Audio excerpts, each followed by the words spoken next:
कैलाश पर्वत, वो स्थान जहां समय रुक सा जाता है, जहां हवा भी ओम का उच्चारण करती है और जहां आज भी शिव का वास माना जाता है।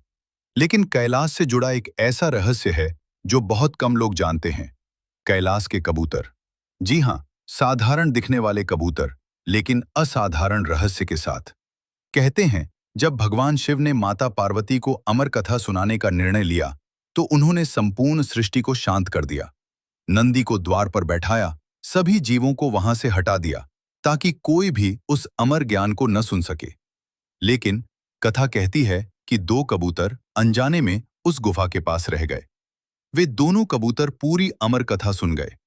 जब शिव ने कथा समाप्त की और ध्यान खोला, तो उन्होंने देखा कि दो कबूतर अभी भी जीवित हैं। शिव मुस्कुराए, क्योंकि जो अमर कथा सुन ले, वह मृत्यु से परे हो जाता है। कहते हैं, शिव ने उन कबूतरों को वरदान दिया, तुम इस पर्वत पर सदा रहोगे और जब तक कैलाश है, तब तक तुम्हारा अस्तित्व रहेगा।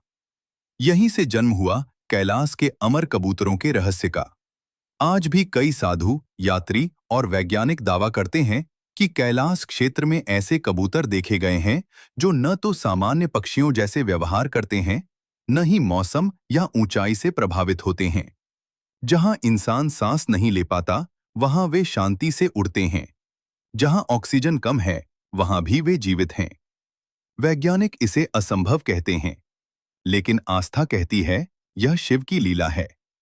कुछ तिब्बती ग्रंथों में उल्लेख मिलता है कि ये कबूतर सामान्य पक्षी नहीं, बल्कि ऊर्जा के प्रतीक हैं।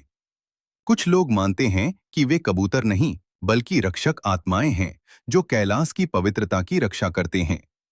और कुछ साधु तो यहाँ तक कहते हैं कि जब कोई सच्चा शिव भक्त पूरी श्रद्धा से कैलाश की परिक्रमा करता है, तो ये कबूतर उसे दिखाई देते हैं।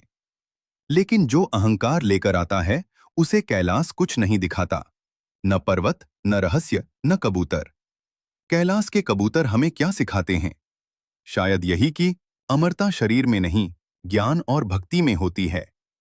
जो शिव को सुन ले, जो शिव को समझ ले, वह भीतर से अमर हो जाता है। इसलिए कैलाश पर कोई चढ़ नहीं पाता, क्योंकि वह कोई सामान्य पर्वत नहीं, वह चेतना है। और उसके रक्षक, वे रहस्यमयी कबूतर, आज भी वही हैं। शांत, अडिग, अमर। अगर आपको यह रहस्य छू गया हो, तो इसे केवल कहानी मत समझिए, इसे अनुभव कीजिए। हर हर महादेव।